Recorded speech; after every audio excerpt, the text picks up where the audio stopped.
Did it all for the nookie. Oh, God. I've been meaning to talk to you about your nookie infatuation. Oh, why else would I do anything? That's how it is. Here we go. Hi. Once upon a groove on an old soul tune. I watch the pin move to shape the breakthroughs. Who makes moves, maneuver in the right direction? The rest of you get left behind and messed up in this session. I'm not trying to make a difference. Maybe some pocket. Welcome to the show, everybody. Yay! Showcast Live, episode 162. Woohoo! I'm Travis. I'm Dylan. Where a podcast takes place at bars and restaurants all over the world and also at Austin, Texas. I'm pointing at the camera because the camera hasn't been here for a bit and it's weird, so I might as well just keep gesticulating. We like to have some interesting people on the show, and every 17 episodes, we're lucky to have one of the most interesting one of the most interesting people that we know. Her name is Dr. Chauntelle Tibbals, and we're excited to have you back. Welcome back. Happy 17th birthday. Hey, 17th birthday. Or fourth 17th birthday? Yes. We're it's a turning leap year, 17 for the fourth time. Yeah. Oh, yeah. Legal in Texas, ladies and gentlemen. Hey. But not in Hawaii. But not in... Is that true? Is that true? I think so. I know that when I was doing some deep digging on Paul Walker, since we were talking about the Fast and the Furious, as we're wont to do, I had to look up that legal age stuff, and I think that not legal in Hawaii. Okay. Because, Paul Walker, rest in peace, had a penchant for the early adolescents that nobody wants to talk about. Because he was so pretty. He was so pretty. And rest in peace, Too soon. Let's not talk about the fact that some people are creepy. Right. It also brings up the fact that every 17 episodes we talk about, only every 17 episodes we talk about Fast and the Furious at all. So that's kind of neat. I don't know how you can't think about that every day. It's literally the greatest series of films. Like I said, man, I love carving that toge, but at the same time, like Tokyo Drift, that's it. The rest of them are like... It's so good. It's schlocky, in my opinion. No. Dylan... You gotta watch the later ones because they will make Tokyo Drift even that much more. When you watch it again, when you watch it initially, you're just like, who is this guy? Why did he die? Who are these kids? Blah, blah, blah. Sure. But then you watch all the other ones, because it's produced out of order. So then you get all of this information that you're like, oh, wait a minute. And then you watch Tokyo Drift again and you're like, because now you know everything about him. And then he's so relatively calloused in that movie that you're like, oh, his heart's so broken. Wait, so how many movies are there now? Seven. And Tokyo Drift was in chronological order in release order was like the third one. Yes. But you're saying that it takes number 6. It takes place 6. Okay. Yes. And so that because you meet a character who's in well, I'm off to Japan. And Vin Diesel's like, I'll meet you there for a couple minutes, kind of, yeah basically. You're like, what are you doing here, Vin? I don't know. The only reason he was in that movie is because he was getting the rights to Riddick. That's right. He did not want to be in any more movies. He didn't want to be anymore, but they're like, and I know now he's 5 minutes. God damn it. Because there's an 8, a 9, and a 10. He's like, I'm going to direct them. I'm going to star in all of them. Why not? They're all extended Corona Extra ads, and I can't say that I mind. It's my favorite beer. Whatever. Vin Diesel, I love you. This episode brought to you by Corona Extra.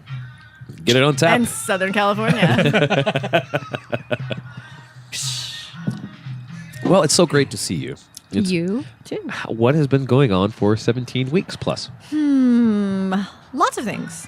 Great. Next topic. No. Fill us in. What's going on? I've been doing a lot of writing, lots of interesting things. Yeah. I'm working on a very important article that I believe we're going to talk about next segment. Sure. So I will tease it for then.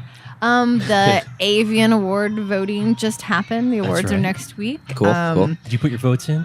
I put my votes in on the 4th, actually. Is it true there are only 23 voters for that? Where did you learn that factoid? Why, from an article that I wrote. Previously unreleased information. Yes, it is in fact true that this year they have gotten as many as 30 voters over the years since the early 80s when the Avians first started. And this year there were 23 voters, 8 of whom were women, one of those women being myself. But that is a pretty, lady to dude ratio, pretty high. Yeah. It's information that, like I said, nobody has ever really had out there before. I didn't know it was that few. Well, it was interesting because when I was doing the article, my editor's like, where did you get this information? How can we cite it? I'm like, I interviewed the guy who runs the awards. Well, why did he tell you that? I'm like, honey, please. He told me because I asked. But yeah, no, it was kind of like exciting and interesting to know, just like little things like that, to get a bit of demographics, Sure. I mean, numbers are really interesting. Sometimes you can get bogged down on them, but just to know something like that, the idea that there's 23 voters and 8 of these voters in like mainstream, Sure. the most commercial of all commercial porn awards granting shows, a third of them are ladies. Awesome. Yeah. 5 are in-house at AVN, and everybody else, 17 people, are Sure. out, which is interesting. All unpaid. So, Wait, what does out mean? Like, so 5 of the 23 voters are members of AVN's editorial staff. Right. So there's a woman named Sherry Shawless who is their editor for sex toys, basically. She has a fancy title, but she's a sex toy editor. Sure. And she votes in the awards. Okay. And so she's an in-house voter. So, and her votes count Right. just as much as everybody else's. But then there's the people who are outside of the organization who are voters that okay, are like... just out of the organization and like out of the country or out of California or Just like not in ABN. Just Just not they in just AVN. don't work for AVN. Okay. Yeah. Yeah. That's all I was trying to clarify. Yeah. So they're like external voters, I guess, maybe. So then there's Sure. 17 people there. So Abroad. Like there might have been a couple some of them who in are Iraq abroad. right now. Right Some are right in New those. York. I know that. One is currently in Texas. Actually, 2. Dawn. I'm thinking about you. I forgot the camera was on. I was like, who are you pointing at? Is he over there? I'm pointing at my friend Dawn Houston, who lives in Houston. Sure. Yeah. I hope so. Well, cheers. Yeah. Yeah. Dawn Houston. Yay. Cheers to have you backing on too. Backing on? Oof. I think it's one of the movies that's being nominated for best something. Backing on? Yeah. Sure. I don't know. There are 130 titles that were... There's There- 130 awards, right? This going out year there was 100. There was have been as many as 130 awards. That's right. It's This fewer year there was 114. That's right. Okay. So 114 categories: best actress, best actor, best three-way, best gangbang, best gonzo. It's a lot best- of categories. It is. Sure, It sure. is. It's a lot. They're not all, and I didn't really cover this in the article. All of those categories are not all like film or production. So some of them are for novelty, sex toy, and some of them are okay, for cool. web marketing and things like that. That's cool. Sure. That's But really cool. a fifth of those, there's an easy 90 categories. They still do. Like, there's music categories too, right? Yes, there That- is. that And best is- song. yeah. And best, just best sound editing is one as Sound well. editing. Well, that makes sense. Yeah. Yeah. Well, man, how? I'm gonna table that. Well, I know 'cause- you have a thing about being a Foley artist.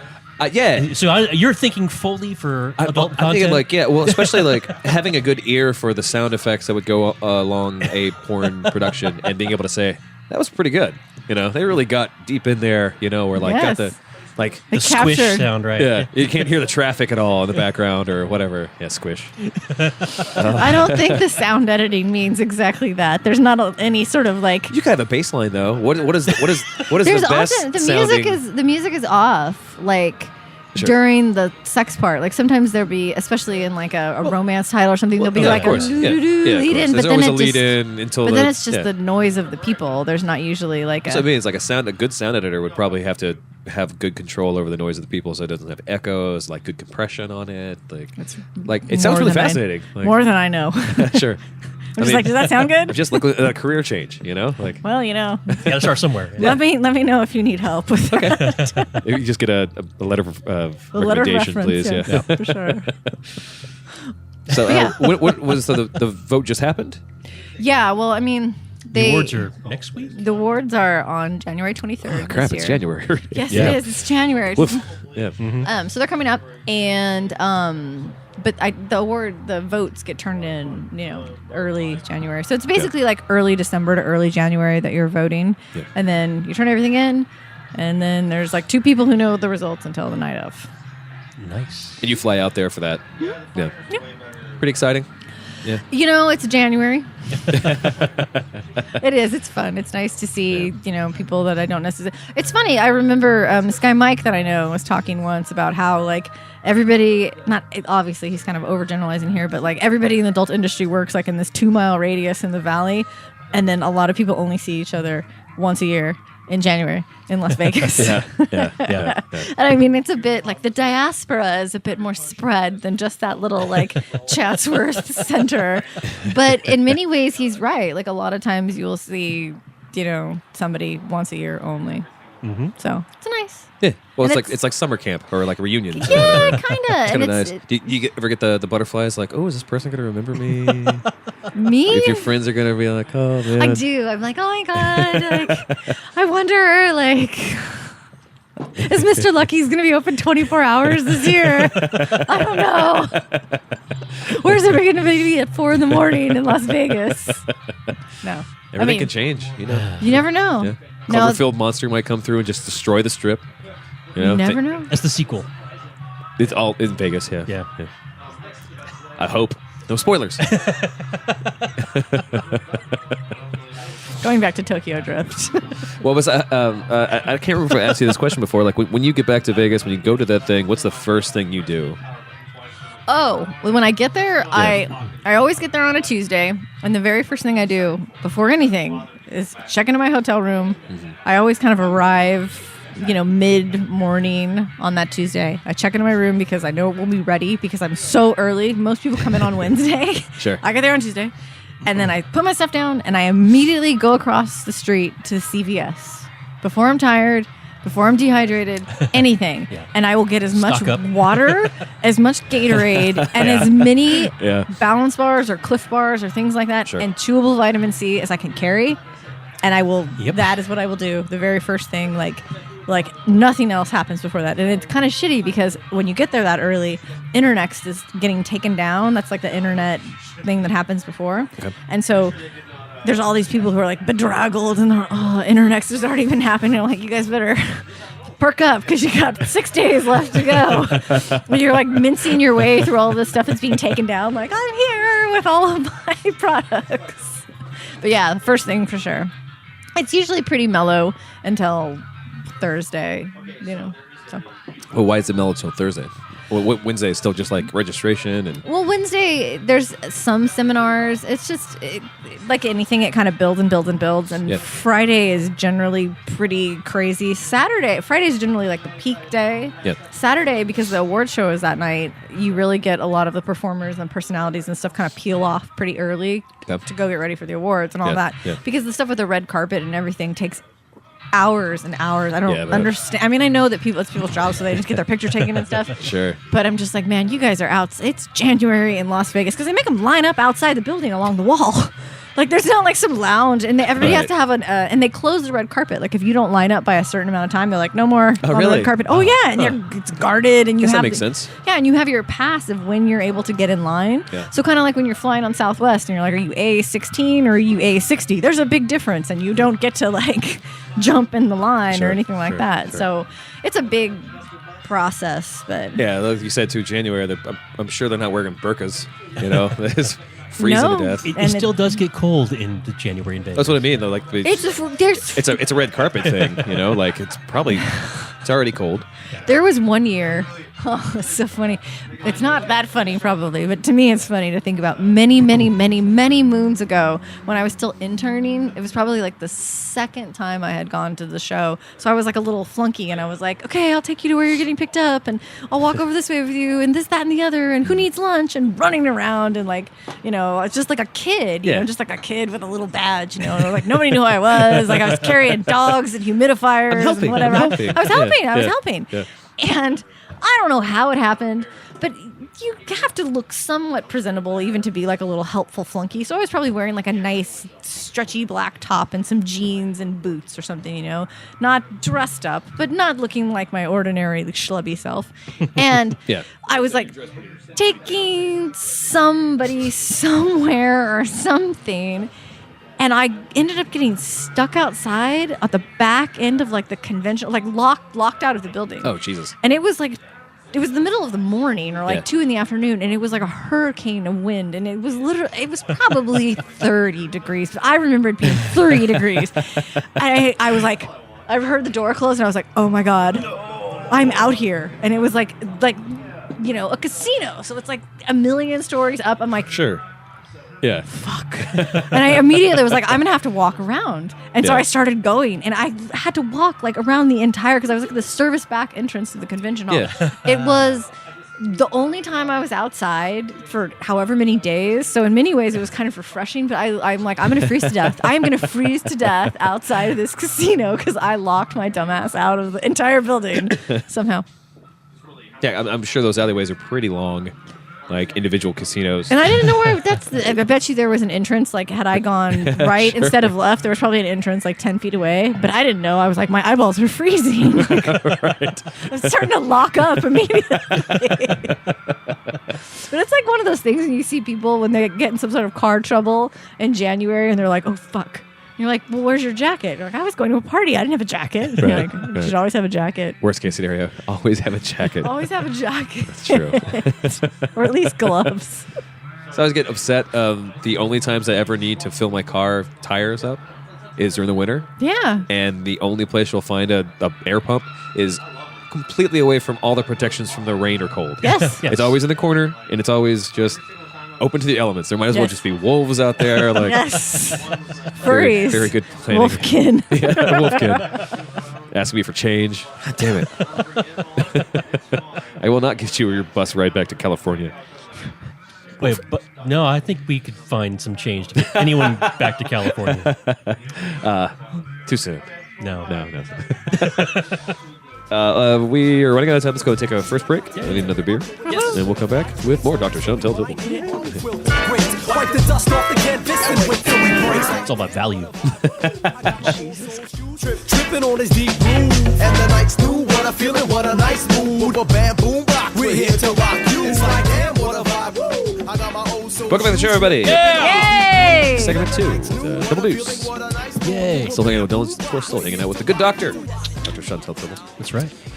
Still hanging out. So I have to admit that of the stuff that was sent over, of things you guys want to talk about, I was mostly just laying on a couch in lots of pain. Because you did too big of a twist. Because I did too big of a twist. Yeah. I twist again last summer, and I forgot. I'm a year older. No, because I have a snowboarding injury from New Braunfels. Chubby checker syndrome. Yes, yeah. I got chubbed. Central Texas ride injury. Yes. That place is really interesting, though. I want to go. It's called Texas Ski Ranch.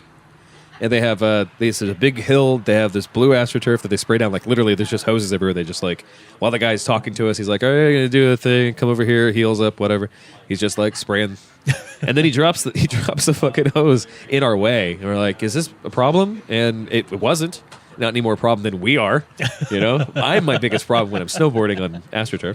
But the place Central also has, Texas. it also has a skating area and, like, a trampoline warehouse or whatever, like just a bunch of shit. It's a huge place out in New Orleans, and my friend Ben and I both ate shit multiple times. And what happened was I was going down forward and I was about to fall on my face, and I didn't want to do that. So in the air, I twisted my entire body, and I forgot that I had the snowboard still attached to me, and that's all very heavy. So I just twisted so hard that I bruised my rib or fractured it somewhere in there. I didn't feel like buying a CAT scan. It was like, give me pills, please. Like, yeah. It'll heal. But Before there were CAT scans, people just healed. Yeah, just healed. Yeah. Well, those people didn't have an actual snowboarding trip coming up next weekend. So yeah. Oh wait, so you were doing this to learn how to snowboard for your snowboarding? Yes. Well, because I didn't want to waste the money on the snowboarding equipment, you know. And you can't be on the bunny slope or the kids. Oh, he'll still be doing that anyway. I'm going to have to do it anyway. Yeah. Yeah. Or I'm going to bring a Wii and like snowboard in a Wii. Can you imagine? In the resort Oh because my God. shit's all broken, but whatever. Like, yeah, here's how you do the. It's like the way people play guitar, like on South Park, when the clack, clack, clack, clack, clack from Guitar Hero. Snowboard Hero. Yeah. They're like, I can totally play, like, jam out to whatever on Guitar Hero. Clack, clack, clack, clack, clack. Anyway. That's what it sounded like actually when I twisted so hard. Like someone is screwing up on Guitar Hero. But the point of that was that I wasn't able to read through all of the topics that we were going to talk to you about, Chauntelle. Doctor, excuse me.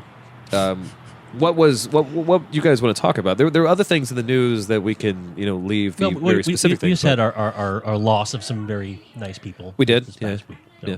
There was a cheers for a lot of people that passed away. Well, yeah, this week alone, David Bowie, Yeah. Alan Rickman, and Grizzly Adams.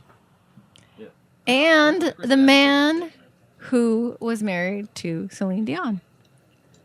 Really? Who was that? Yes, Renee Oh, something yeah, that something. guy, yeah. That's a lot of people. I didn't know that was her husband. Was he a celebrity? No, he's very, very rich. Well, also no, he was a manager, producer. Yeah. He was a person who led her career as a young person, and they found romance. Oh, okay. And then the romance lasted for a long time. So it could have been creepy until the romance, I guess. Well, I mean, it's no creepier than the I don't know how young she was. What's her face and Michael Douglas thing. So. Well, yeah. But yes, he passed away as well. And people make fun of Celine Dion, but her heart will go on. Yeah, well, that's sad. I mean, she is kind of amazing, and she's Canadian, so you got to give her a moment. She's French Canadian, so you got to give her 2 moments. No, there's no quarter here for French Canadians. Trois. The Quebecois know what they did. Yeah, everyone who listens to the show knows Dylan's props to the French Canadians. That's not that's on record. Well, you hold your tongue for a moment for poor Celine. Hold that tongue in silence for at least a moment. No, I was only asking if he was a celebrity because of the rule of threes. It seems like the rule of threes don't matter in 2016. No, because we lost like 9. Yeah. And I guess of the most famous, they were all within hell, Lemmy was only 69 plus a couple of days, or 70. It was right at that. He was 69 plus 367 days or something like that. Yes, it was right there. Everyone that the really famous ones are all dying at 69. Yeah, Bowie, instead of 27. And yeah. Then Dan Haggerty was 72, I think. Well, his beard was 69. Yes. So, yeah. Also from cancer. So. I had no idea that Grizzly Adams. I had no idea that he actually raised a bear from a cub. Like literally raised the bear to cub, and was so familiar with him that he was eventually able to ride on its back. I just thought I thought that was like David Crockett shit, where like the story is more than the man was, you know. No, he was an animal wrangler. Yeah. In working in Hollywood, and because he was wrangling so well, they said, "You know what? You look like a rugged mountain man. You want to be in a show about a rugged mountain man?" And he's like, "I kind of already did this already." Right. Yes. We probably pulled a Ron Swan and said, "Sure." I already have the beard. Right. Let me ask my beard first. Interesting choice of well, all I know is that Liz Lemon was a huge fan. That's good enough for me. Oh, sure. Yeah. My first introduction to Grizzly Adams was actually from fucking 30 Rock. No, Happy Gilmore. Oh. Like, and Grizzly Adams had a beard. He did have a beard. Like, who's Grizzly Adams? Type. What the fuck? What is this? Yeah, interesting. That's really interesting. Television commercial, thinking about commercialization, rather, of the 70s were a weird time for television. Yeah. Yes, Grizzly Adams was huge back in the day. I'm pretty sure I had a lunchbox with his face on. That's cool. And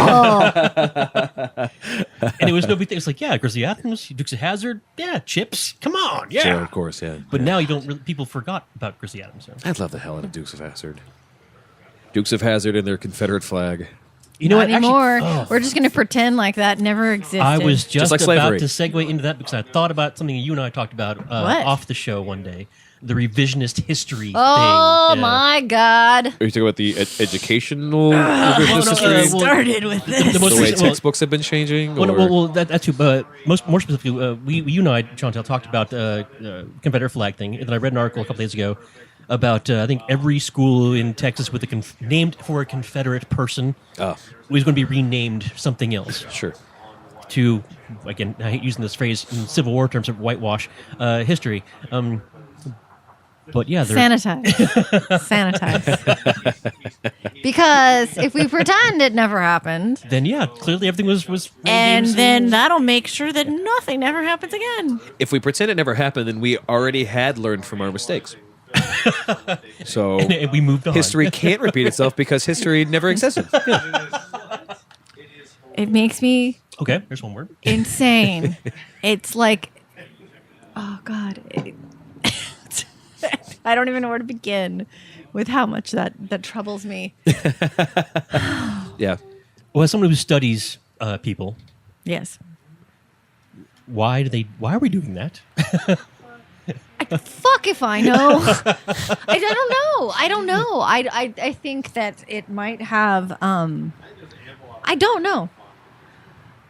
I can't even begin to speculate because it really confounds me.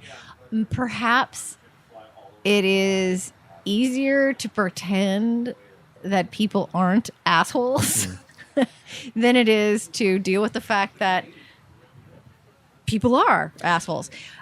And it might also, we are in such a space, place, moment in time. And I'm sure, it's like, oh, kids these days, I'm sure it felt like this before and it'll feel just as intensely like this later. Yeah. But it seems right now that we smack so hard of trying to be perfect. Like, we can't apologize because that means you were wrong. You can't be like, oh, fuck, I had no idea that, like, when I say Merry Christmas, it pisses you off. I wasn't trying to be a jerk. Sure. Like, but like that kind of stuff. And it's like, we're in a place where everybody is expected to come with perfection and with automatic, like, all working knowledge. And that is really classist, in my opinion, because not everybody has access to everything. Yeah. And when you're in a place where you expect total perfection, the fact that you may have had a Dukes of Hazzard lunchbox because you're like, man, I like how those two I'm a racist. You're like, I like how those two dudes are driving around and, like, foiling that lame cop. Yeah, like, the corrupt politician. You can't be like, hey, I never liked corrupt politicians. Instead, you're like, oh, God, I'm a racist because I had that lunchbox. In addition to Trust me, Duke Hazzard was never this deep, people. In addition to, why doesn't anybody ever talk about the objectification of women? Because Daisy Duke looked really hot. Right. Nobody cares about that. But I guess the point being, though, is that, like, we can't acknowledge the fact that we can be like, maybe we had shitty media, or maybe we had shitty standards, or maybe we had different media, different standards, and we are changing, and we have been changing forever. That's what culture and humans do. Sure. So to go, shit, man, we used to have these Dukes of Hazzard lunchboxes, is to go, we weren't always perfect. And that is something I feel like at this moment, we as a culture are not really happy about acknowledging our inherent lack of perfection, and what I would hope would be our constant desire to progress and evolve. And so if we just ignore, the language that was written in classic literature, because a lot of that is edited now too, if we ignore media that we used to have, that used to be popular, and don't go, how did we get from there to here? What are we doing now that's different? How have we improved? Where do we need to improve? And instead, we're just like, that never existed. We were always this awesome. Sure. That is this Japanese style. Such Is it like the ultimate American exceptionalism concept that we are so much about us that we're so up our own asses.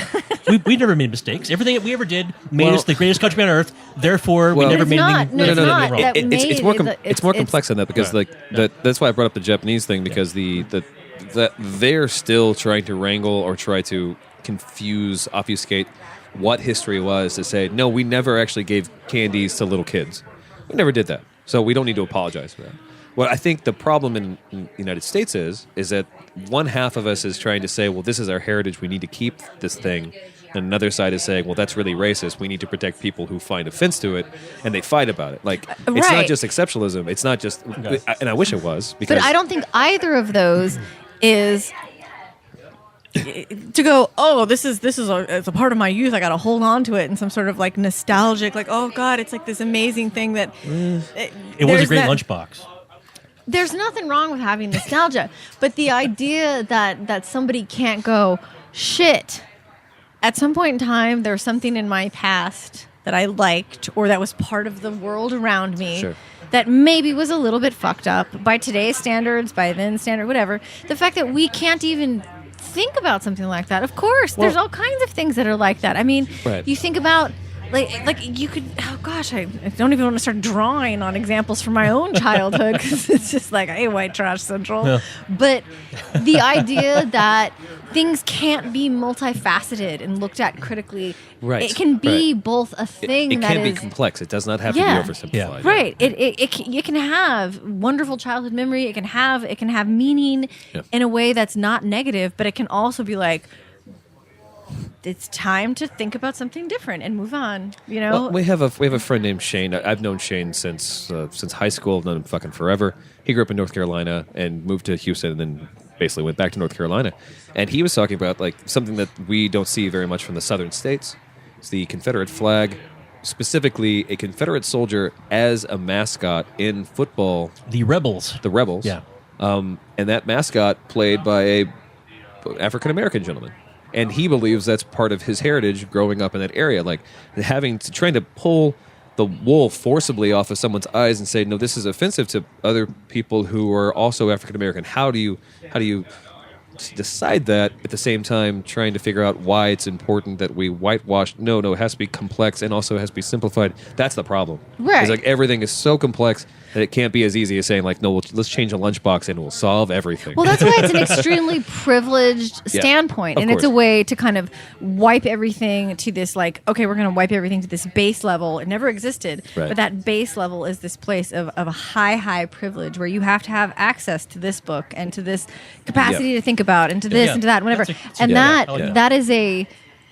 Like, sorry, that's not something that a lot of people have all the free time and the like all of that access to do that. And you see that happening a lot in sex positive communities too, where you get, like rural kids or, I don't know, kids from somewhere else, not from one of the coastal regions. And they're like, hey, this and this, and I hear that, and I'm wrestling with whatever. Right. People are like, we don't use that word. Rather than going, here's a person who's actually part of your community that is trying to connect with you and maybe just hasn't had access to all of this like wonderful learning that you have been so fucking lucky to get. Right. And this wiping away of things, I think, is a very convenient way of privileging a particular standpoint that relatively few people have access to. Sure. And I don't know. I mean, it's not that I think that people should be fucking waving Confederate flags as part of their heritage. No, sure. But I also don't think that pretending that shit was never there is the way to really think critically about our painful and fucked up, but also... Hey, is that Vin Diesel? F1. But also, like, painful, fucked up, but also progressing, like, cultural consciousness. Because 10 years ago, we didn't talk about this shit. Yeah. 20 years ago, we surely didn't. I mean, and even 5 years ago. But the fact that we're talking about it now shows that we're evolving as a culture. And that's important. And that's good. That's a good thing. So pretending it never existed is to discount that evolution and that growth. And that's also shitty. Well, and I think sometimes the extremes can provide kind of an oversaturation of sorts. Mm-hmm. And the fatigue sets in. And that's the reason why another South Park moment when they said, well, when was the last time the PC crowd came through? It was like, well, it was only for 6 years they were here, so we just need to wait it out. Then everyone can be okay with being a little weird to each other, being offensive, or being not offended, Is that the right way of looking at it? I don't know. But because it's so complex, we get to a point where we're just going to... If we can't rally against everything, I actually lost my point. I've just been talking. Well, it's time for a break anyway. Yeah, it's time for a break. Well, we actually have a couple more minutes on that. I only put like 14, so... But the most important thing, I think, in what you were just trying to say, is that out of all pundits and standpoints and things of this nature in the world, South Park remains the cleverest, the sharpest, the smartest, and the best. I'm glad to hear your professional take on that, because personally... Well, you and I think all of us really are familiar enough with the first time we had the PC wave back in the early 90s and stuff. Yes. Again, lasted about 6 years. PCU? Yeah, which still a little bit. but yeah, this past season, Piven. The Piv. This past season of South Park, I think, has been the most amazing critique on humanity I've seen in a long time. Yeah. That and the Rick and Morty episode about the Show Me What You Got was the best thing I've ever seen about making fun of religion. Yes. Yes. Jesus Christ. But it was brilliant satire. It wasn't about making fun of a thing. It was just poking at, here's how stupid all of us are. Us. Look at this. Us. And I think that's the most important part. Yes. Yeah. Not you, not pointing out religion is stupid or you're stupid. Like, this is how dumb we've all become. Well, and generally, one of my favorite things about the South Park, every time South Park would make a very important satire, a very important social relevant they would also, usually by the end of the episode, say, oh, we're full of shit too. That's always been their thing, is like, oh, we're all idiots. Yeah, we're like, part of We've this, always been part of this. And Yeah. we let it happen or we let it fly by or whatever. So. But I'm glad you're a professional yeah. in sociology. Says, you know what? Man. Those boys got it right. Sometimes they're so right that it hurts. It hurts. It fucking hurts because you're just like, how can they see so clearly what I can't even say in sentences, and then make it entertaining with cartoons? Because they're so beautiful and so brave. Fucking A. Let's take a break. I think it's stunning, Stunning and brave. Stunning and brave. Yeah. Stunning and brave. I was actually thinking of Caitlyn Jenner when I said that. I wasn't making a joke, guys. Buckle up, buckaroo. That's she's like, Bugger. Her face is Tongue so- hanging out. So offensive. And the bodies underneath the car. Every time. Yeah. Every time. Let's take a break. We'll come back. And we'll see you then. Dusty bricks, bitters, mix, bitter caps, split bridges, liquid on a packet. And when you were just talking about that, I'm like, man, they should have had that rolling song there or something. Great, wipe the dust off the canvas and wait till we break. Like, damn, what a vibe. Woo! I got my old soul shoe tripping on his deep groove. Welcome back to the show, everybody. Yay! Segment 3, the Fighting 3. This is We've our... been fighting the whole time. We've been fighting the whole time. Yeah, we fight from dawn till dusk. Still with Dylan, of course, still hanging out with Dr. Chauntelle Tibbals. Hello. Yes, I brought up in the last segment that I wasn't actually privy to most of the topics that you guys were talking about outside or inside. There were some things that we generally talk about every week in an emailer of sorts. And I know there were some pretty important things that you've been focused on. But the good doctor has a whole new thing she's been looking at. Yeah. It's really just for one article. But However, it's an interesting thing. It is an interesting thing. So Yeah. I have been investigating the world of sugar dating. And I have been told by just about every single person who is a sugar baby or who knows about sugar dating that I've been talking to that it is a lame, dumb topic that has been covered. Nothing new. There's nothing new to say. Stop talking about it. Stop drawing attention to it. It's not that big of a deal. So it's Big Sugar trying to get you down. Yes. Trying to Yes. keep you from talking about Big it. sugar. Big daddy. Big sugar daddy. Well, okay, so part of that is the seeking arrangements, right? Like that's still that's part of the same conversation of sugar baby. Yeah, sugar so okay, arrangements, there because I know what sugar daddy is. You know, we've known this term for some time, but forever. I never knew of a place where a sugar daddy could go find. A baby of his own. Right. There are websites. Right. Yeah, there are websites, there are communities, there are networks where people who are seeking sugar babies, sugar daddies, and also sugar mamas Sure. can go and find themselves a sugar baby Sure. who they connect with. Sugar child of some sort. Yeah. No. No sugar children. Just babies, though. Just babies. Yeah. Funny how that works out. I don't know. But yeah, so How long has that part of the industry been viable, I guess? It would actually be the better. Well, the better website asking. that you were referring to, the seekingarrangement.com, 2006 is when they started. Really? yeah. Okay. Started by a man out of MIT, meaning the Massachusetts Institute of Technology. Yeah.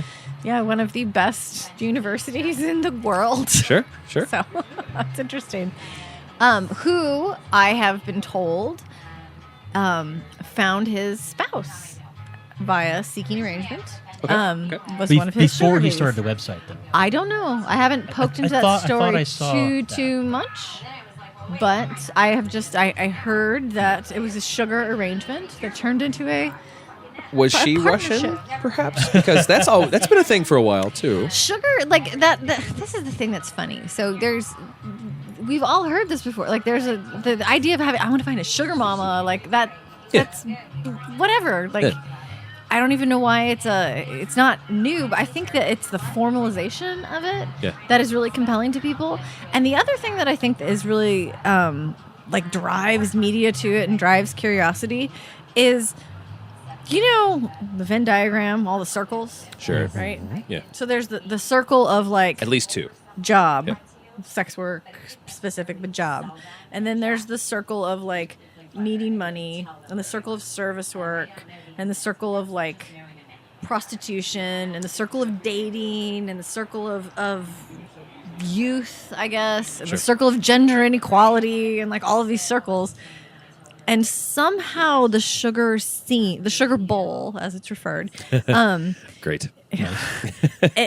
all of those circles the place in the Venn diagram where they all intersect in that one little thing,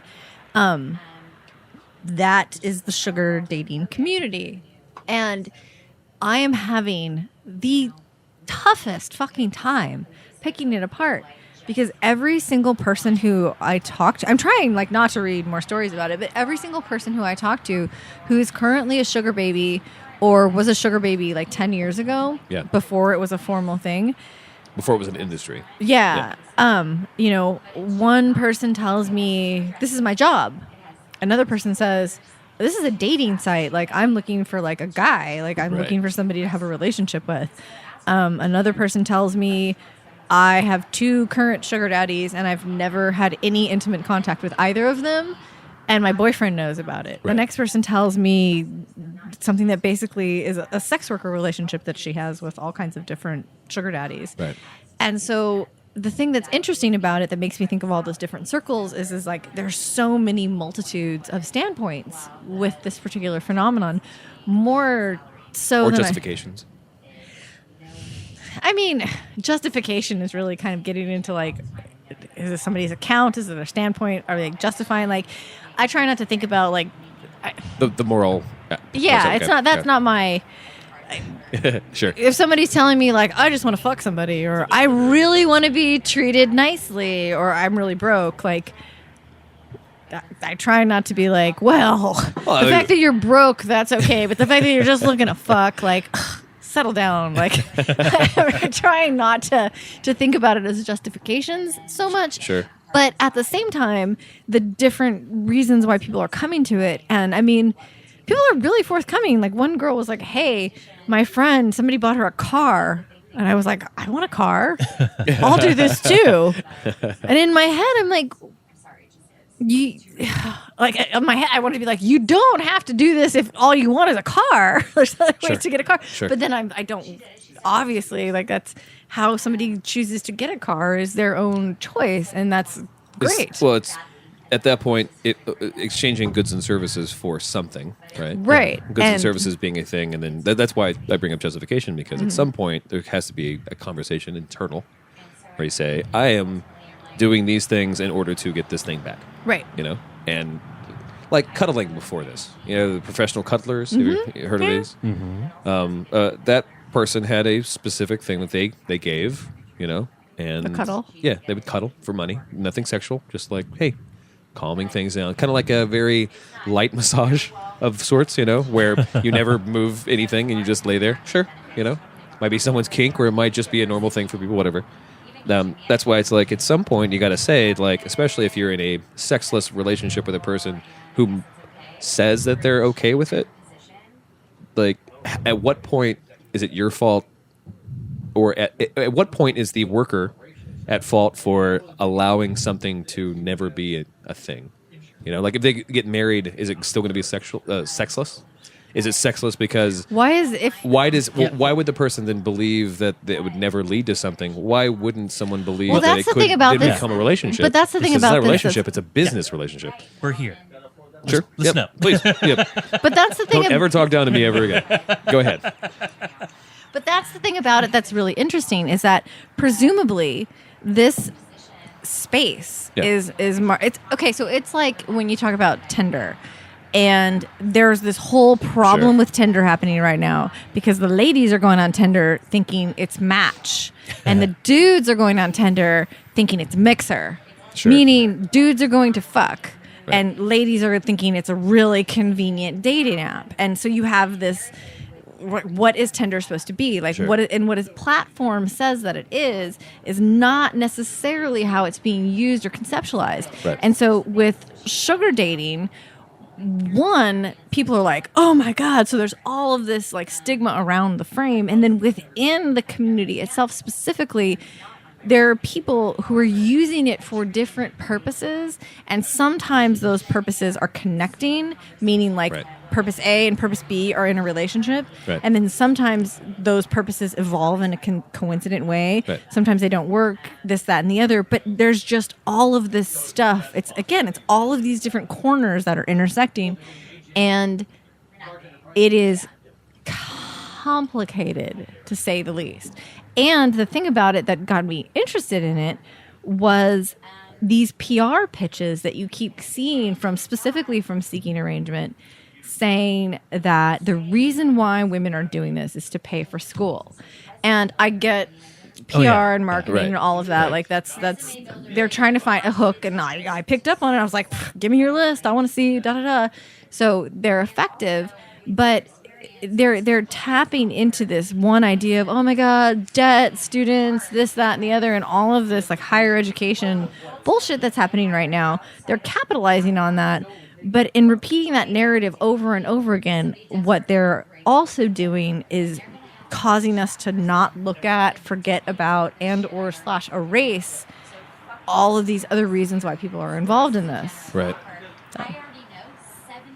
Part of what I was going to get with when you mentioned like the idea of baby meets daddy, the idea of expectations. One of the things, or evolutions of a relationship. One of the things I was reading up on today, like 4 or 5 articles that were written from the point of view of babies themselves, and also one was like a woman who had interviewed a couple of daddies. One of the overlying themes of all that was it is understood that this is not a permanent thing. This is a very temporary relationship. Sure. Sometimes they can go on for a very long time, sometimes a very short time, but they are not ever going to be something that does evolve beyond that. And one of the common threads I saw was when feelings start to become an issue, those babies and or daddies bailed out as fast as possible. Sure. Okay. So sure. But that's the thing that's interesting, Well, because you're setting a getting baseline that. of what the actual relationship is at the very beginning. But that's not Some do. everything that's happening. They all should. Some if they don't, people then- are using these spaces as actual dating sites. So some people who are like, maybe I'm people not using Tinder incorrectly. incorrectly. It's incorrectly. That's But like, it's- that's not what it was supposed to be used for. Right, but Look, people, you brought up because I have a people- friend who tried to use Tinder for a non-hookup app, and she's very frustrated constantly because it's the easiest way to meet people, and it's like, well, it's a hookup app. yeah, it's a hookup app, What did you think? Yeah. right? So then but- go make your own app or find something that's similar, because there are other options out there that do something similar. But For don't sure. get mad if in this big saturated market of options that this one that you really like is not to your terms. Don't get offended, and then try to hope that they'll change to fit your means. And that's a side thing. Yeah. But I think that there is that aspect of what's happening with sugar dating. Yeah. But there's also this like undercurrent space where you see, and this has been described to me, where you see people who for various reasons are like, well, I can't get this kind of chick that I want, whatever that is. Right. And so instead I'm going to be like, here's these things that I have, money and an awesome job. Sure. And then because I'm throwing it out there on the table, I'll get this chance for an eventual relationship. So there's that whole segment. There is also, and this is really interesting, terminology. I should have been an anthropologist sometimes. The whole like salt daddy thing, which was really interesting to me, which is like Taffy Daddy sounds better, but whatever. No, taffy daddy sounds nice. Salt daddy is like, I mean, I really like Saltwater salt, taffy daddy. Well, that's what I saltwater mean. taffy Yeah. daddy. That's probably like a whole thing that I don't even know. But this whole Like a salt, Willy Wonka, right? I'm hoping there's a guy who has like a bunch of sugar children, and he's like the Willy Wonka of that relationship. or whatever. chocolate river. Yeah, and all yeah, this yeah. stuff. Everlasting Like, gobstopper, God. baby. He's got the one fat one that he calls Bloom or whatever. That chocolate. Gloop, yeah. Gloop. There it is. Thank you. But the salt daddy thing, where you see people going on there, presenting themselves as being more daddy qualified than they necessarily are, meaning have So more, they're having faking more, being They're daddies? faking being daddies. They're faking having Sure. the resources. Power And- fantasies or whatever, right? Oh and- no, they're faking having the resources. Faking- Yeah, Yeah. no, they're faking the They're resources. overextending themselves. Okay. Or they're just not extending themselves at all. Right. So there's been, or I have been told also, there's all of this stuff where it's like, you know, here's a bunch of this, and then to kind of hook it in, or there's, well, you know, you will only give me this much time or do this many things for this amount of compensation, but my last baby would do it for this much less. Yeah.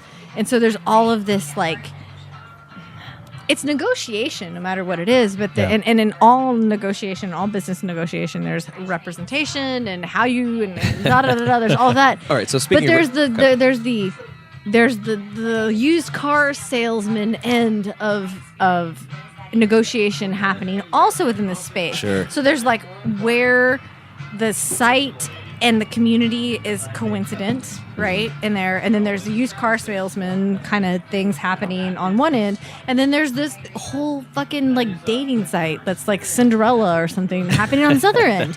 Sure. And it's like all of that juxtaposed with the wider world going, you're spending time with a person and they're compensating you. That's sex work. Right. Or Right. that's a conventional relationship, because then there's also that. Like, in what relationship has any of us ever been in where some days one person pays and the next person, like how is any of this different? Either of those examples, either sex work or prostitution and conventional relationship, those are both pretty like. They're not like this. The whole circle kind of. They're both like. I mean, like the. The conventional relationship example is more not pessimistic. It's more negative. It's more skeptical. What's the word I'm looking for? Not sure. Because it is closer to if time spent with a person in sex work means that you're doing a blank thing, then that's what I would say is closer to sex work than it is a conventional relationship where you're like, hey, I met you. You want to hang out? Like, well, what are you worth? Now it's turning into sugar work, you know, or sugar bowling or whatever. One curious piece of that when I was doing my little homework on this, there have been a couple of lawsuits that have been brought up in this neighborhood. Yeah. And in every case, the courts have decided that any exchange that is money for sex or gift for sex specifically is prostitution. Of course. If there's anything else involved, like, hey, we're just going to hang out for a couple of days or we're shopping, then it's not illegal. Right. It's not prostitution in the eyes of the court. Well, even though it's still, because you're still gifting for a thing, but you don't have the actual sex, or if there's more than just sex. Well, it's like because it's all about a handshake at some point, you know. Like if you're saying, "Well, I'm a lonely dude and I have some money and I would like for you to just hang out with me," it's akin to having an escort follow you around forever, which the documentary Pretty Woman showed that that can work very well for some. Fucking A. But if there's a handshake at some point that says this is what our agreement is, and that agreement is we do these things for sex, then yes, absolutely prostitution. If we do these things just for me to hang out with you, well, I don't see it as different from general prostitution or sex work because it's still your time for this instead of I like you, I want to spend more time with you, you know? And that's why it's on the very skeptical side of saying it's a conventional relationship, because at some point you don't shake hands anymore. You say like, we're still doing this thing, right? Like, cool. That's what I find really interesting. What you were saying a minute ago, Chauntelle, was that there are some people in this world who literally do think they're on a Match.com kind of thing. Yeah. And so there's both sides of this coin. That's dangerous. Really weird, That's why you should just go back to Russia and just get some Russian women who are looking for. They just want to live in the United States because they're already doctors or whatever. They know a lot about electronic music, and some of them are pretty cute. So, yeah, sure. Not necessarily a sponsor of Drunkcast Live yet. RussianBrides.com. RussianBrides.com.edu. Well, yeah, actually, I want to come back to that one thing because Chauntelle, you mentioned this before, the tuition assistance thing. No, I'm not. I am not joking. Those words specifically are just great together. But this is the thing that's really interesting. Continued education. That's how they're advertising it. Yeah. But that's how they got that list that says like the most new signups for 2015 is from NYU. Yeah. The third most is UT. The sixth most is Texas State. Texas State. 30 minutes away from here. We did it. Woo! Yeah. 2 on the board. Is because Can't be wrong. Because they obviously like seeking arrangement is they're not looking to matchmake for fun. Yeah. So they're a monetized site, Sure. and so people pay for their profiles and whatever. And what they did, to my understanding at this moment, is offered a special sign up now with your .edu email address. Oh. And we'll kick you down, kick you back, whatever, however much monthly fee or blah blah blah. Sure. Yeah. Nice. So, special tier like OkCupid does for their attractive people or whatever. Yeah. But their website. I didn't see their website, but I saw their YouTube page, which is Sugar Baby University. Yeah. Where they have a series of YouTube videos saying, "Need some extra money for school? Here's a great way to earn some cash." Oh man. and they have. Well, there's like 50 of these YouTube videos like with girls scantily clad going, you know what? I found a great way to meet some hot guys and pay for school. When I first moved to Austin, I lived off Riverside. And when I was living in Riverside, I was driving by one day and I saw 2 women in bikinis. Oh, car wash girls. Car wash girls. Yeah, But they yeah. weren't even car wash girls. No, they were just advertising. Luckily, I don't know luckily or not. They weren't even, they looked like they were holding the sign to say car wash, but they weren't. They were saying, we need money for rent. And at one point, remember those girls because my professor honest. Mark Stafford gave them money and he talked about it in class. I remember that. and they made. I appreciate the honesty. They didn't work, but at They least, were working. They were wearing Well- bikinis outside holding signs. Well, they didn't work 28 days of the month. They worked the last 2 days. And they made just rent. made a higher hourly wage. They're just more entrepreneurial and more successful than you ever will. Basically. That's true. They work 2 days a month. You work all those days a month? Cheers. Yeah. Man, I wish I looked good in a bikini. We need to take a break. We'll come back with more Drunk As Live. Dust off the canvas and wait till we break like Oh boy, a Yeah. bump from Joe Biden. That's right. Oh, no. Been on his deep groove, and the night's new. What a feeling, what a nice mood. A bam, boom, rock. We're here to rock you. It's like, damn, what a vibe. Woo. I got my old soul shoes. Welcome back to the show, everybody.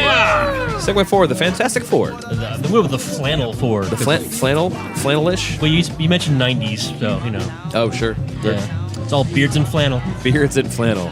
You Or read, is that today? I don't Did you read remember. the beards are going away? Thank God. The hipster beard is finally out of fashion. Apparently, We won. We did it. How and why and I where don't did you know. get this information? The people have spoken. Fucking A. The patriarchy has said, no more beards on hipster men. What apparently. is going to happen to all the Floyds out there? As in the barbershops, not people named Floyd. I mean, they'll still cut hair, I think, right? I mean, I would assume that the whole beard trim was a big it is a revenue thing. stream. I mean, you can still just do it, but now it's a full shave, which is, I think, still illegal in certain parts of Texas. Illegal? To be clean shaven. Yeah, we went to It's illegal to be clean shaven, not to perform the shave. my friend Ben and I, Banjo. We walked into a place in Pflugerville.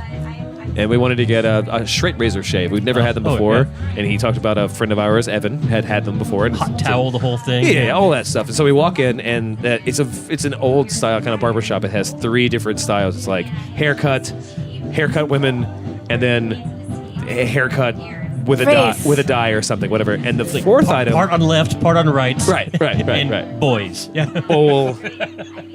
bowl, gay cut, quote unquote, like in the But like the little weird marquee had a straight razor shave, and it said $1,500.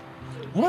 And it's like, hey, we're here for the straight razor shave. What's the deal with the price? He's like, oh, that's how much we get fined if we do it, because it's illegal to do in Texas County or Travis County. It's like, Well, that might that's a have fun to, way that's a fun icebreaker, you know? right?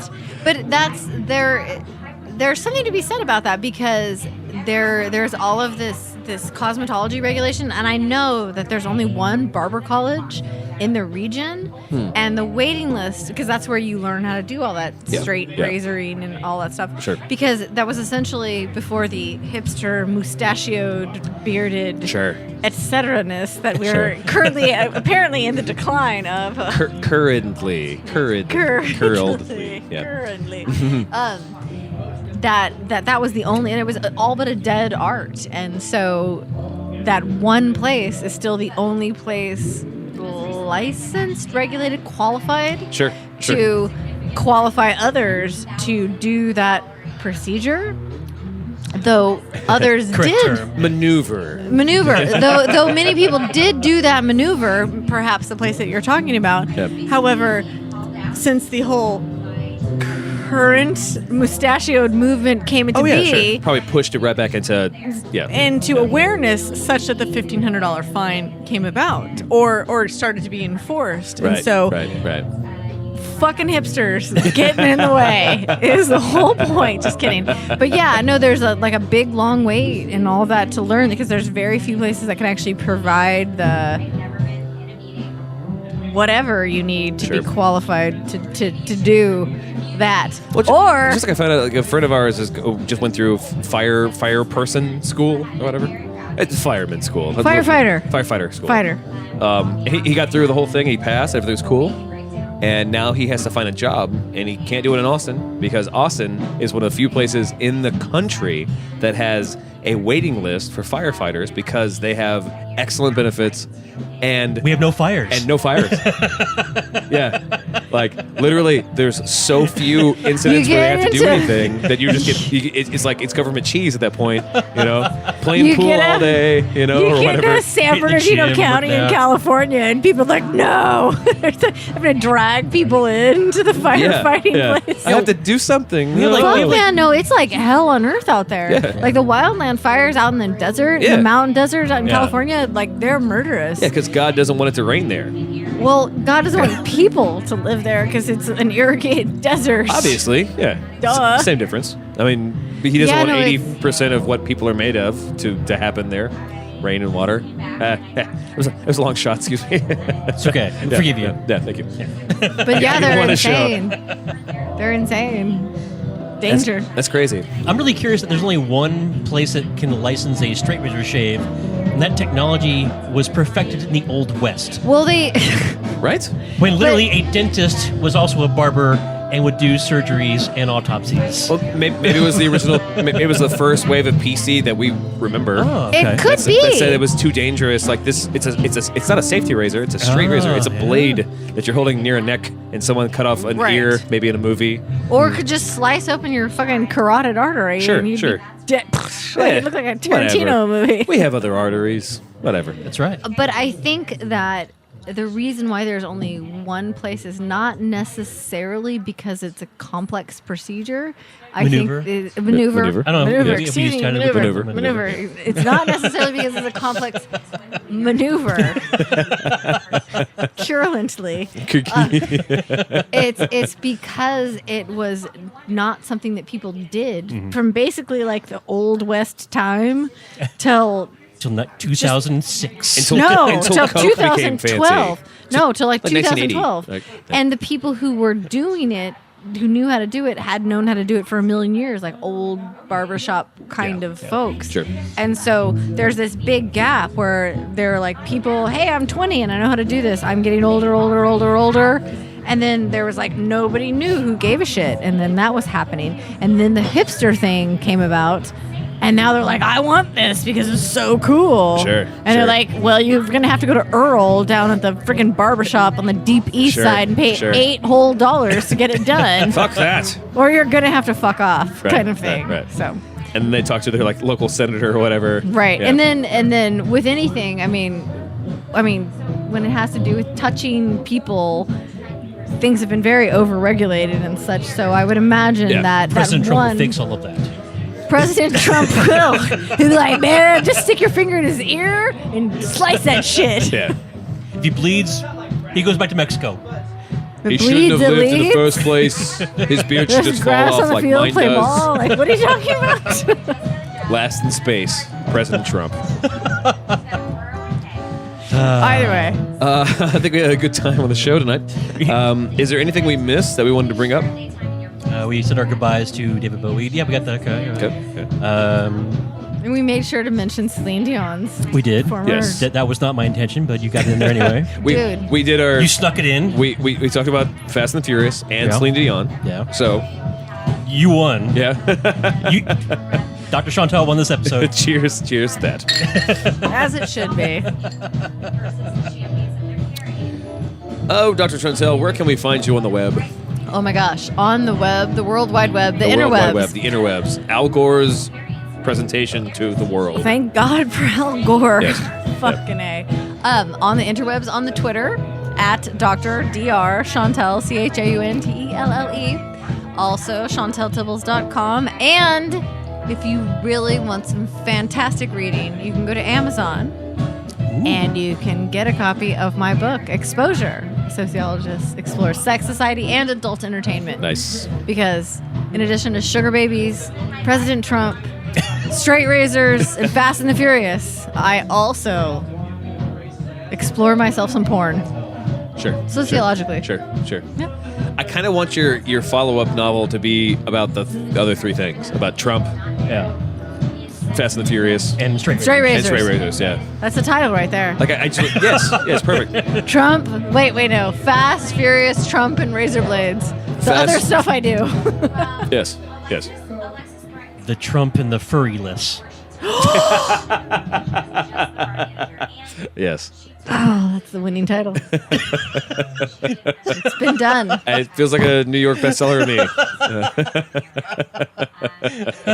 What else does? Anything else you want to plug? Anything that you've seen recently that you like? Any movies that you really appreciate right now? Adult or non. Yeah. Oh, God. Wicked Pictures Wanted. Written, directed, and starring my good friend Stormy Daniels. Nice. Won Best Drama at the XBiz Awards last night and is slated to win big at the AVN Awards. Not saying I know a judge who voted in her favor. I do, though. Excellent movie. Think like I don't know, the good, the bad, and the ugly, plus Young Guns, plus like hot chicks, and then like a rockin' soundtrack, and you have Wanted. Like super good. Like I believe it's called the Bon Jovi Blaze of Glory video.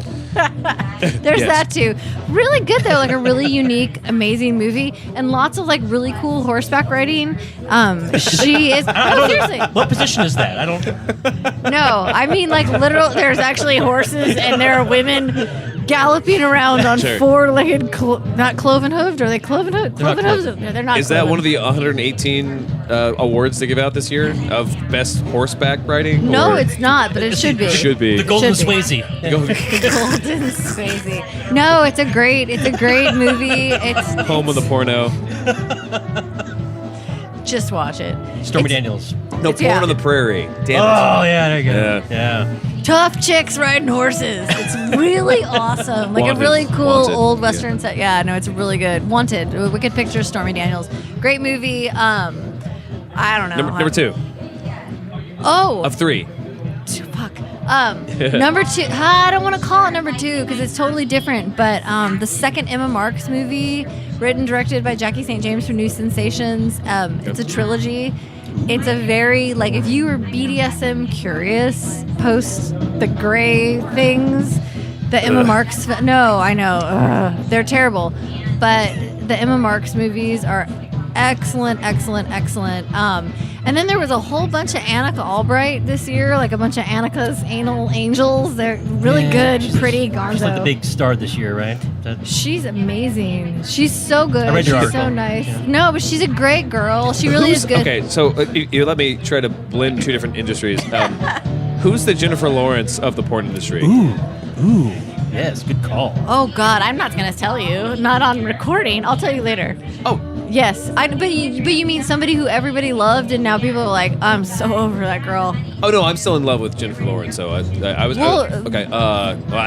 Okay, so I'm maybe showing my age. I don't know. Well, I hate all of her acting, but I love her in interviews. You hate the. I think Jennifer Lawrence is a terrible actress. The movie. Well, she always plays the same person. Yeah, like but she. in interviews, she's amazing. Yeah. But the movie. And I want to meet that girl, What is not that? her work. Sure. Her in person. All right. The So Silver Lining Playbook movie. Is that what it's called? You didn't like that No, movie? that was. Oh, I like that movie. It was really good. all right. Who's the Channing Tatum of the? I think that's just Channing Tatum. Yeah, Channing Tatum is the Channing Tatum of the porn industry. yeah, I think so. In what respect? Magic Mike, Of the adult industry right now. But like, lovable, goofy guy. Everyone. It's up to you to determine what I mean by that Oh. question. It's too complicated. well, no, it's not. Seth Gamble has been the Channing Tatum for a long time. Okay, Seth okay. Gamble is not like the world's most popular dude in porn right now, but he's definitely the Channing Tatum of the adult industry for sure. I'd say. Just lovable. Yeah, and a nice guy and like super good looking, but Yeah, not that like counts. Yeah, not yeah. slaying, Yes, but yeah, like no, that's but right. really good looking Yes, right. That's and perfect, a yeah. good like all purpose. You just and want to hang also- out and have fun with him. He's a nice dude. All purpose. I like that. Yeah, no, all no, purpose. Seth Gamble, good dude. He's a really good dude. Definitely. Hey, settle down over there. I'm saying you have me a horseback riding. I haven't. I've been told I have a. I'm like, I'm saying a really nice thing. I'm like, Seth Gamble, he's really awesome. You know, all purpose, generic. Like, what? I didn't mean it like that, but it sounded like that. Well, I mean, it definitely came out like a Ken doll kind of kind of person. Ken doll is he's a Ken doll looking dude. Yeah, Like, he's that's a different guy. Ken Doll? Yeah. Spelled D-A-H-L? Yeah, of course. Yeah. like Catherine doll. Haven't you ever read the Flowers in the Attic books? Get with it. No, he's Ken Doll now. He is. God. Buckle up, buckaroo. We have devolved. Why is the tongue is so offensive? Everything else about it is okay for some reason. It's the tongue. I don't remember Caitlyn Jenner's tongue hanging out as much. Anyway, We'll go to the clip. Dylan, anything you want to plug? No, I'm good. Excellent. I've said enough already. Said enough. As always, thank you so much for coming and hanging out with us. I really appreciate your time, Dr. Chauntelle. And we love you very much. Dylan, thanks so much for helping me run Of course, the show. happy to be here. And if you like this show, if you want to know more about the show, you can go to drunkcastlive.com. That's drunkcastlive.com. We're on Facebook at facebook.com/drunkcastlive. We are on Twitter at drunkcastlive. We are on Instagram at drunkcastlivepix. We are on the Stitcher store if you are a thing that takes podcasts from Stitcher. We're on the podcast app if you look up Drunkcast Live. If you're like our favorite Kubo, you can look up Blackout Diaries and then keep looking for things that are similar to that, and then you'll find us eventually because we're drunk and cast and live. And I still owe him koozies. Oh my God, we need to send him koozies. Christmas is past. Sorry, Kubo. You can find us in a lot of different varieties, but iTunes is probably the best way. You can go to iTunes and then you can comment on what you like in the show. That'll actually lead us to different varieties of different podcast apps that allow us to say that we're better than something, like some other history podcast. There's like 5,000 of them who are like, oh no, I remember history in a better quirky way. Fuck you. Because we could do a history show, man. We could do that. Only if it's the history of the Fast and the Furious. Oh, we could do a movie history show. That's easy, you know. We'll talk about That'll be a web exclusive, I think. Sure. I hope so. Dr. Chauntelle's History of the Furious.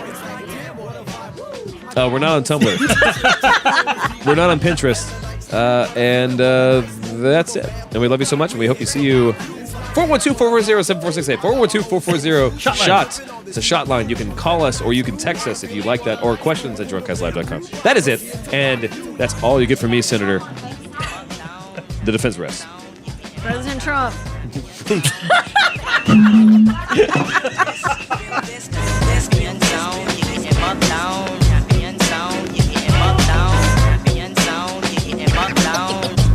To let you know what the deal is. Say it with me, guys. President Donald Trump. Donald Homunculus Trump. Yeah, because J is spelled homunculus. Yeah. And when we travel, or when we, I don't know, go to space, or when we're chatting with our friends somewhere else, and they'll be like, where do you live? And we'll be like, Texas, home of the Bush family, part of the nation states of the U.S. No, they're from Connecticut. President God damn it. Trump. All right, so you've already had one large logical fallacy here, is that the belief that we'll be in space, or kids will be in space, if Trump is president. That'll never fucking happen. You'll shut that down faster than anything. Touche, my friend. Touche.